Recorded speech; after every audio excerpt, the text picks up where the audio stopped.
Hello students, welcome to online classes. Today I am going to take an important topic in financial accounting too, that is branch accounts. So what do you mean by branch account? In order to in order to explain the branch accounts, let us tell me what is the main objective of a business. The main objective of a business is to earn the profit ಅಂತ ಹೇಳ್ಬೋದು. So main objective ಏನು business, to earn the profit earn ಮಾಡಬೇಕು ಜಾಸ್ತಿ ಅಂದರೆ maximisation of profit ಮಾಡಬೇಕಂದ್ರೆ ಏನು ಮಾಡಬೇಕು, you have to minimise the cost. Okay, if you minimise the cost then the profit will be maximised. Okay, that is one of the method. Another method is to increase the sales increase ಮಾಡೋದ್ರ ಸೇಲ್ಸ್ನ improve ಮಾಡೋದ್ರಿಂದ ನಮಗೆ profit ಜಾಸ್ತಿ ಆಗುತ್ತೆ. Okay, so ಈಗ ನಿಮ್ಮದೇ ಆದಂಥ product ಗುಲ್ಬರ್ಗಾದಲ್ಲಿದೆ ಅಂತ ಅಂದ್ಕೊಳ್ಳಿ, ನೀವು ಅಲ್ಲಿ ಸೇಲ್ ಮಾಡ್ತಾಯಿದ್ದೀರಾ. ಸೇಮ್ ಪ್ರಾಡಕ್ಟ್ಗೆ ಬಾಗಲಕೋಟೆ, ಹುಬ್ಳಿ, ಧಾರವಾಡ ಅಲ್ಲೂ ಕೂಡ ಡಿಮ್ಯಾಂಡ್ ಇದೆ ಅಂತ ಅಂದ್ಕೊಳ್ಳಿ. ಸೊ ನಿಮ್ಮ ಪ್ರಾಡಕ್ಟ್ಗೆ ಬೇರೆ ಪ್ಲೇಸಸಲ್ಲೂ ಡಿಮ್ಯಾಂಡ್ ಇದ್ದಾಗ ನೀವೇನು ಮಾಡ್ತೀರಾ, you are going to open the different branch at different places. Okay, that is known as branch. Main head office ಗುಲ್ಬರ್ಗಾದಲ್ಲಿರುತ್ತೆ, ಬ್ರ್ಯಾಂಚಸ್ ಬಂದು ಬಾಗಲಕೋಟ್, ಹುಬ್ಳಿ, ಧಾರವಾಡ ಅಲ್ಲಿ ಬ್ರಾಂಚಸ್ ಇದೆ ಅಂತ ಅಂದ್ಕೊಳ್ಳಿ. ಓಕೆ, ಸೊ ಎಕ್ಸಾಂಪಲ್, ಈಗ ಕಮರ್ಷಿಯಲ್ ಬ್ಯಾಂಕ್ ವೇರಿಯಸ್ ಪ್ಲೇಸಸ್, ಹಲವಾರು ಪ್ಲೇಸಸಲ್ಲಿ ನೀವು ಕಮರ್ಷಿಯಲ್ ಬ್ಯಾಂಕ್ಸ್ ನೋಡ್ತೀರಿ. SBI ಮೈಸೂರಲ್ಲಿರುತ್ತೆ, ಅದೇ SBI ಬಾದಾಮಿಯಲ್ಲಿರುತ್ತೆ, ಆ ರೀತಿ. So commercial banks is one of the example for branch. And Bata ಕಂಪ್ನಿನೂ ಕೂಡ ವೇರಿಯಸ್ ಪ್ಲೇಸಸಲ್ಲಿ ಇದೆ. ಮತ್ತು ರಿಲಯನ್ಸ್ ಕಂಪ್ನಿನೂ ಕೂಡ ವೇರಿಯಸ್ ಪ್ಲೇಸಸಲ್ಲಿ ನೀವು ಏನು ಬ್ರಾಂಚಸ್ನ ನೋಡ್ತೀರಾ. Okay, so when various divisions of business are located in different places in the same city or in different cities, same ಸಿಟಿಯಲ್ಲಿ ಆಗಿರ್ಬೋದು ಅಥವಾ ಡಿಫ್ರೆಂಟ್ ಸಿಟೀಸಲ್ಲಿ ಆಗಿರ್ಬೋದು, ನೀವು ಡಿಫ್ರೆಂಟ್ ಪ್ಲೇಸಲ್ಲಿ ಬಿಸ್ನೆಸ್ ಇದೆ ಅಂತ ನೋಡಿದಾಗ they are called branches. The producers set up their own business in various place on the base of demand of the goods they manufacture. Demand ಎಲ್ಲಿ ಜಾಸ್ತಿ ಇರುತ್ತೆ ಅದ್ರ ಪ್ರಕಾರವಾಗಿ ಬ್ರಾಂಚಸ್ನ ಓಪನ್ ಮಾಡ್ತಾರೆ. In other words, branch may be defined as a section of an enterprise. ಏನಪ್ಪ ಅಂತಂದರೆ, ಇದು separate legal entity ಅಲ್ಲ. ಬ್ರ್ಯಾಂಚ್ ಅನ್ನೋದು ಸಪ್ರೇಟ್ ಲೀಗಲ್ ಎಂಟಿಟಿ ಅಲ್ಲ, ಅದು ಇಟ್ಸ್ ಎ ಸೆಗ್ಮೆಂಟ್. ಅದೊಂದು ಸೆಗ್ಮೆಂಟಾಗಿ ವರ್ಕ್ ಮಾಡುತ್ತೆ. ಹೆಡ್ ಆಫೀಸ್ದು ಒಂದು ಸೆಗ್ಮೆಂಟಾಗಿ ವರ್ಕ್ ಮಾಡುತ್ತೆ. So what is the main objective of the branch accounts ಅಂದರೆ, ಬ್ರ್ಯಾಂಚ್ ಅಕೌಂಟ್ನ ಮೇಂಟೈನ್ ಮಾಡೋದು ಪ್ರಮುಖವಾದಂಥ ಉದ್ದೇಶ ಏನಪ್ಪ ಅಂತಂದರೆ, in order to know the correct profit or loss and financial portion of the particular branch the correct profit or lossನ ಕಂಡುಹಿಡಿಯೋದು main objective ಆಗಿರುತ್ತೆ. Okay, so objectives of branch account: to ascertain the profitability of each branch separately for particular accounting period. ತಾನೇ ಹೇಳಿದ್ನಲ್ಲ ಅದು. Next, to ascertain the financial portion of each branch separately at the end of accounting period. Financial ಪೊಸಿಷನ್ನ find out ಮಾಡೋದು.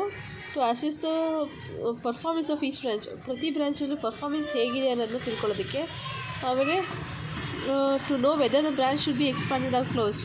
ಬ್ರಾಂಚ್ನ ಈ ತುಂಬ ಚೆನ್ನಾಗಿ sales ಆಗ್ತಿದೆಯಾ, demand ಇನ್ನೂ ಜಾಸ್ತಿ ಆಗ್ತಿದೆಯಾ, ಅವಾಗ ಎಕ್ಸ್ಪಾನ್ಷನ್ ಮಾಡಬೇಕು. ಇಲ್ಲಾಂದರೆ ಏನು ಡಿಮ್ಯಾಂಡ್ ಕಡಿಮೆ ಆಗ್ತಾಯಿದೆ, ನಮಗೆ ಲಾಸ್ ಆಗ್ತಿದೆ ಅಂದಾಗ ಬ್ರಾಂಚ್ನ ಕ್ಲೋಸ್ ಮಾಡ್ತೀವಿ.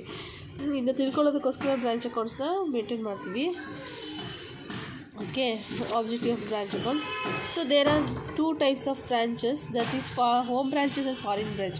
Home branch is again divided into home branch ಮತ್ತು foreign branch ಅಂತ ಎರಡು ಥರ ಬ್ರಾಂಚ್ ಇರುತ್ತೆ. ಹೋಮ್ ಬ್ರಾಂಚ್ನ ಮತ್ತು ನಾವು ಇಂಡಿಪೆಂಡೆಂಟ್ ಬ್ರಾಂಚ್ ಮತ್ತು ಡಿಪೆಂಡೆಂಟ್ ಬ್ರಾಂಚ್ ಅಂತ ಎರಡು ಥರವಾಗಿ ಡಿವೈಡ್ ಮಾಡ್ತೀವಿ. ಹೋಮ್ ಬ್ರಾಂಚ್ ಅಂದರೆ ವಿತಿನ್ ದ ಕಂಟ್ರಿ ಒಳಗಡೆ ನಾವು ಬ್ರಾಂಚಸ್ನ ಓಪನ್ ಮಾಡಿದ್ರೆ, within the boundaries of nation ಒಳಗಡೆ ಬ್ರಾಂಚ್ ಓಪನ್ ಮಾಡೋದ್ರಿಂದ ಹೋಮ್ ಬ್ರಾಂಚ್ ಅಂತ ಹೇಳ್ತೀವಿ. If the branches are opened outside the country then it is known as foreign branch ಅಂತ ಕರಿತೀವಿ. So home branch is again divided into dependent branch and independent branch. Dependent branch ಅಂತಂದರೆ head office ಎಲ್ಲವೂ ಕೂಡ supply ಮಾಡುತ್ತೆ, goods cash ಎಲ್ಲವನ್ನೂ ಕೂಡ head office supply ಮಾಡುತ್ತೆ. ಯಾರಿಗೆ ಸಪ್ಲೈ ಮಾಡುತ್ತೆ? ಬ್ರ್ಯಾಂಚಸ್ಗೆ. ಮತ್ತು ಹೆಡ್ ಆಫೀಸೇ ಬ್ರ್ಯಾಂಚ್ದು ಅಕೌಂಟ್ಸ್ ಎಲ್ಲನೂ ಪ್ರಿಪೇರ್ ಮಾಡುತ್ತೆ. ಇದು ಡಿಪೆಂಡೆಂಟ್ ಬ್ರ್ಯಾಂಚ್ನ ಮೇನ್ ಫೀಚರ್ ಅಂತ ಹೇಳ್ಬೋದು. ನೆಕ್ಸ್ಟ್ ಇಂಡಿಪೆಂಡೆಂಟ್ ಬ್ರ್ಯಾಂಚ್ ಅಂದರೆ ಗೂಡ್ಸು. ಇಂಡಿಪೆಂಡೆಂಟ್ ಬ್ರ್ಯಾಂಚ್ ಅಂತಂದರೆ ಏನಪ್ಪ ಅಂದರೆ ಇಲ್ಲಿ ಅಕೌಂಟ್ಸ್ನ ಪರ್ಟಿಕ್ಯುಲರ್ ಬ್ರ್ಯಾಂಚ್ ಅವರೇ ಮೇಂಟೈನ್ ಮಾಡ್ತಾರೆ. ಬುಕ್ಸ್ ಆಫ್ ಅಕೌಂಟ್ಸ್ನ ಪರ್ಟಿಕ್ಯುಲರ್ ಬ್ರ್ಯಾಂಚ್ ಅವರೇ ಮೇಂಟೈನ್ ಮಾಡ್ತಾರೆ. ಅದಕ್ಕೆ ನಾವು ಇಂಡಿಪೆಂಡೆಂಟ್ ಬ್ರ್ಯಾಂಚ್ ಅಂತ ಹೇಳ್ತೀವಿ. Next features of dependent branch ನೋಡೋಣ. ನಾವು ಈ ಚಾಪ್ಟರ್ನಲ್ಲಿ ಕಲಿಯೋದು ಡಿಪೆಂಡೆಂಟ್ ಬ್ರ್ಯಾಂಚ್ ಮಾತ್ರ. ಇಂಡಿಪೆಂಡೆಂಟ್ ಬ್ರ್ಯಾಂಚು ನಾವು ಫೈಂಡ್ ಔಟ್ ಮಾಡೋದಿಲ್ಲ. ಸೊ ನಾವು ಪ್ರಾಬ್ಲಮ್ಸ್ನ ಸಾಲ್ವ್ ಮಾಡೋದಿಲ್ಲ. So what is the features of dependent branch? Features of dependent branch ನೋಡೋಣ. Branch does not maintain its own sets of books of ಅಕೌಂಟ್ಸ್ನ own set of books of ಅಕೌಂಟ್ಸ್ನ maintain ಮಾಡಲ್ಲ ಯಾರು? Branch. The head office maintains records of all transaction relating to ಬ್ರ್ಯಾಂಚ್ಗೆ ಸಂಬಂಧಪಟ್ಟಂಥ ಎಲ್ಲ expenses, ಎಲ್ಲ records, books of ಅಕೌಂಟ್ಸ್ನೆಲ್ಲನೂ ಯಾರು? ಹೆಡ್ ಆಫೀಸೇ ಮೇಂಟೈನ್ ಮಾಡುತ್ತೆ. Second point, cash received on account of cash sales from debtors is daily remitted to head office. ನಾವೇನು cash sales ಮಾಡ್ತಾರೆ ಬ್ರ್ಯಾಂಚಲ್ಲಿ, ಆ ಕ್ಯಾಶ್ ಸೇಲ್ಸು ಅಥವಾ ಕ್ರೆಡಿಟ್ ಸೇಲ್ಸು, ಕ್ಯಾಶ್ ಸೇಲ್ಸ್ನೆಲ್ಲ ಆ ಕ್ಯಾಶ್ನೆಲ್ಲ ಬ್ರ್ಯಾಂಚವರು ಆವತ್ತಿನ ದಿನವೇ ಹೆಡ್ ಆಫೀಸ್ಗೆ ಸೆಂಡ್ ಮಾಡಬೇಕು, ಪೇ ಮಾಡಬೇಕು. Next branch make sales on cash basis. In certain cases credit sales may be within the authorisation of the head office. Branch cash base ಸೇಲ್ಸ್ನ ಮಾಡುತ್ತೆ.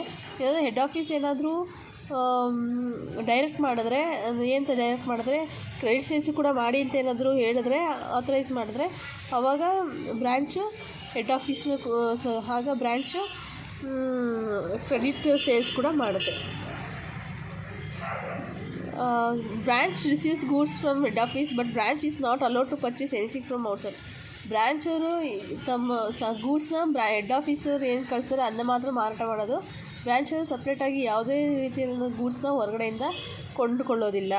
ಇದು ಒಂದು feature. Branch receives as goods at cost price or invoices. Cost price ಅಥವಾ invoice price ಎರಡರಲ್ಲಿ cost ಪ್ರೈಸಲ್ಲಾದರೂ send ಮಾಡುತ್ತೆ head office, invoice ಪ್ರೈಸಲ್ಲಾದರೂ send ಮಾಡುತ್ತೆ. What you mean by invoice price? Invoice price means cost price certain percentage of profit ಅಂತ ಹೇಳ್ತೀವಿ. ಕಾಸ್ಟ್ಗೆ certain percentage of ಪ್ರಾಫಿಟ್ನ ಸೇರಿಸಿ ಅದ್ರ ಮುಖಾಂತರ ಬಿಲ್ಲಿಂಗ್ ಮಾಡಿದರೆ ಅದನ್ನು ನಾವೇನು ಹೇಳ್ತೀವಿ? ಇನ್ವಾಯ್ಸ್ ಪ್ರೈಸ್ ಅಂತ ಹೇಳ್ತೀವಿ. ಆಮೇಲೆ all expense of branch directly paid by the head office through cheques. ಏನೇ ಎಕ್ಸ್ಪೆನ್ಸಸ್ ಬ್ರ್ಯಾಂಚ್ಗೆ ಸಂಬಂಧಪಟ್ಟಂಥ ಎಕ್ಸ್ಪೆನ್ಸಸ್ ಇದ್ರೂ ಬ್ರ್ಯಾಂಚ್ ಅವರು ಹೆಡ್ ಆಫೀಸ್ಗೆ ಬ್ರ್ಯಾಂಚ್ ಹೆಡ್ ಆಫೀಸವರೇ ಡೈರೆಕ್ಟಾಗಿ ಎಕ್ಸ್ಪೆನ್ಸಸ್ನ ಪೇ ಮಾಡ್ತಾರೆ. ಇದಿಷ್ಟು ಕೂಡ features of dependent branches. Thank you.